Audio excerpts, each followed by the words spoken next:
من فترة بسيطة جدا كان عندي امتحانات في الكلية، وحصل معايا نفس الموقف اللي حصل من سنة، وهي اني زنقت نفسي وسبت المنهج كله وما ذاكرتوش غير ليلة الامتحانات. اغلب المواد عملت فيها كده، اي نعم في مواد ذاكرتها من اول السنة، ولكن دي مواد قليلة، ممكن تكون 3 4 مواد من ال 11 مادة اللي عليا، وسبت بقى المواد لاخر يوم اللي هي بتكون ليلة الامتحانات. كنت طول ما انا قاعد بذاكر بقول انا ليش ما ذاكرتش، وكنت دايما بفتكر نفسي ان في ثالثة ثانوي عمري ما كنت بخلي مادة لاخر يوم، بالعكس ده انا كمان كنت بذاكر المادة واخر يوم ده ما كنتش بذاكر خالص، بالعكس كنت بفضل قاعد مستني لحد ما ليله الامتحان تخلص وتاني يوم اروح الامتحان وامتحنه من غير ما اذاكر. لكن ايه اللي حصل؟ ليه بقيت فجاه كده باجل المواد بالشكل الغريب ده؟ ودي مش اول مره، لا ده حصل معايا كمان كده في سنه اولى في الترم الاول وفي الترم الثاني. وعلى فكره من اسوأ انواع المذاكره اللي ممكن تحصل في حياتك ان تزنق الماده لاخر ليله، بغير طبعا انك هتسقط حاجات مهمه في المنهج وتضطر ان انت تسيبها لان الحاجات دي صعبه وعقلك مش هيستوعبها. والسؤال اللي دايما بساله، ليه فجاه بقينا بنحب زنقه الامتحانات؟ ليه دايما بقينا عاملين زي اللي بيفضل يقول ان الامتحان لسه فين والامتحان مش هيجي وفاضل اسبوع وفاضل شهر،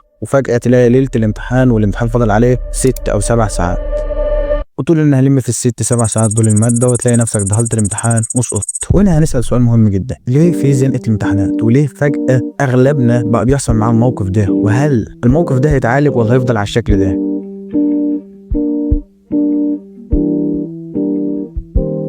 مبدئيا نتكلم عن زنقه الامتحانات. يعني ايه زنقه الامتحانات؟ باختصار شديد انك بتسيب المنهج وما بتذاكرش من اول السنه وبتسيبه لاخر ليل، وبتقعد تذاكر في اخر ليله دي الامتحانات على امل ان انت تلم الماده، وطبعا مش هتلمها. وخدها مني لو قلت هلمها، حتى لو لميتها فلازم حاجات تسقط، لان مخك مش كمبيوتر، مخك لازم يجرب ويحاول في الحاجه عشان يقدر يفهمها بشكل كبير جدا وواسع. وطبعا هو الشعور مش حلو، بالعكس انت دايما بتحس بالندم وانت قاعد، ودايما بتحس ان انت شخص مهمل ومستقبلك بيتدمر بسبب الكسل اللي انت فيه. لكن الغريب ان دايما بيحصل، يعني السنه دي برضه هيحصل نفس الموقف، والسنه اللي بعديها هيحصل نفس الموقف. طب ليه بقى بيحصل كده؟ ده السؤال اللي هنحاول نجاوب عليه في الحلقه دي، وهي ليه بقينا بنحب زنقه الامتحانات وليه مش عارفين نعالج المشكله دي. اول حاجه علشان نتكلم عن الحاجه اللي احنا بنحبها واللي مش بنحبها لازم نتكلم عن الشعور بالسعاده والشعور بالحزن اللي بتخلينا نرتبط بالحاجه عاطفيه. يعني مثلا انا بحب اتفرج على ماتش كوره، فشيء طبيعي ان احس بالسعاده، او انا مثلا ما بحبش اتفرج مثلا على تنس، فشيء طبيعي ان احس بالحزن او ان انا كاره الموضوع ده ومش عاوز اعمله. لكن زنقه الامتحانات هي شعورها مش حلو، بالعكس انت اغلب الساعات اللي بتقضيها وانت بتذاكر انت ندمان وحاسس ان انت بتضيع وما بتعملش اي حاجه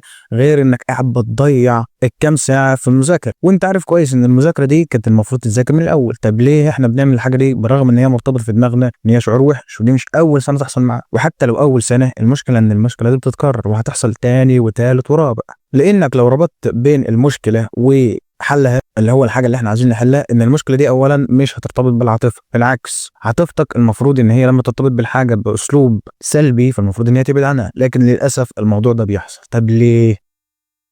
لان اولا عقلك بيرتبط بمبدأ خليها لبكره، خليها لبعد، خليها بعد شهر، اللي هي الماده طبعا. يعني مثلا بدل ما اذاكر النهارده لا خليها بكره. طبعا كلمه خليها بكره دي اسهل كلمه للعقل واجمل كلمه للانسان، خلاص نخليها بكره، نخليها بعد. فتاجيل ورا تاجيل ورا تاجيل طبعا بيؤدي ليه؟ لانك بتتزنق ليله الامتحان، وده اول سبب هو التاجيل. عقلك مش هيتعب نفسه عشان خاطر ان هو يذاكر كل يوم 20 او 50 صفحه او فصل سليم، بل هيخلي الفصل ده لبكره. وايش اللي هيخليه يقرا فصل او حاجه زي، لانه اصلا هيحسسه بالالم. لا خليه، والم الفصل بتاع المذاكره كل يوم مش زي قلق الفصل بتاع ماده واحده بس. وده السبب الاول. ونخش على السبب الثاني، وهو ان التسويف سببه الخوف مش الكسل. يعني ايه؟ ناس كتير فاكره ان هو كسول، لكن الحقيقه ان اغلبهم خايف. شخص فاكر ان هو كسول ومش بيذاكر، لكن الحقيقه المقنعه ان الشخص اصلا خايف من المذاكره، خايف يفتح الكتاب يلاقي نفسه مش فاهم، خايف يحس انه مقصر، خايف من الاحباط. فالمخ بيعمل حركه ذكيه، بدل ما يوجه الشعور الوحش ده لا اجل، ودي آلية دفاع نفسي مش دلع. يعني ايه؟ يعني عقلك بيحاول ان هو يحمي نفسه من القلق، لان انت اكيد المذاكره دي مرتبطه معاك بحاجات مؤلمه، زي انك ذاكرت في ماده وفشلت فيها،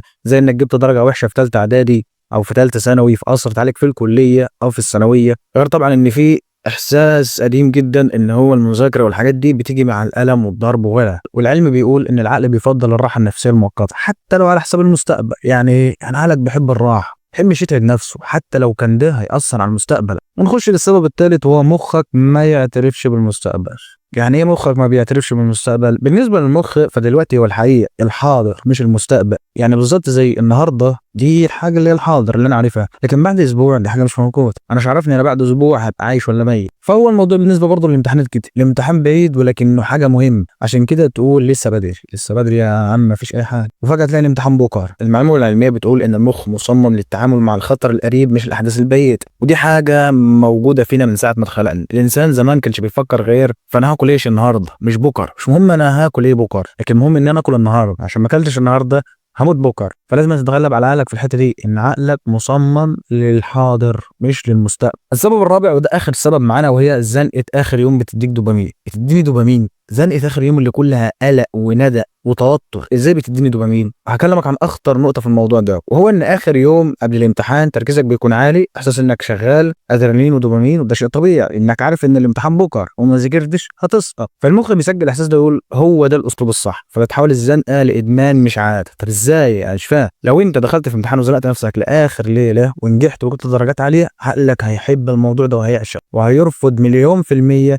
ان هو يذاكر النهارده ويستنى لاخر يوم في الامتحان، لانه بيساوي مجهود اقل ومذاكره اقل وفي نفس الوقت درجات اعلى. والعلم بيأكد ان الدوبامين مش هرمون السعاده، ده هرمون التكرار. يعني اي حاجه تطلع دوبامين المخ يطلبها تاني. ازاي؟ عقلك هيحب الموضوع ده جدا. فلازم على قد ما تقدر انك تفهم ان الماده اللي انت جبت فيها درجات ساعه زنقه الامتحانات السنه اللي فاتت اكيد مش هي نفس الماده اللي هتكون موجوده بكره، وممكن تكون الماده بتاع السنه اللي فاتت اصلا سهل ومش محتاجه اكتر من يوم، لكن الماده بتاعت السنه دي اكيد هتحتاج اكبر. وكل ما انت بتطلع بالمستوى كل ما المستوى بيصعب. وفي النهايه لو انت بتسيب المذاكره لاخر يوم يبقى انت مش غبي ولا فاشل ولا كسول. طب انا ايه؟ انت بس ما فهمتش مخك. لازم تفهم مخك علشان تقدر ان انت تتحكم في اللعبه، لانك لازم تفهم اللعبه اللي هتلعبها قبل ما تلعبها. واول خطوه لحل المشكله مش انك تضغط على نفسك، لكن تشتغل مع مخك مش ضد. وده اللي هنشرحه الفيديو الجاي، وهي ازاي تكون من 1% من اللي بيرفضوا انهم يؤجلوا الحاجه بل وبيشتغلوا فيها وبيجيبوا اعلى الدرجات. ودول ناس قليله جدا في المجتمع بتاعنا، ممكن تكون انت منهم لو اتفرجت على الفيديو الجاي. وما تنساش الاشتراك وسلام.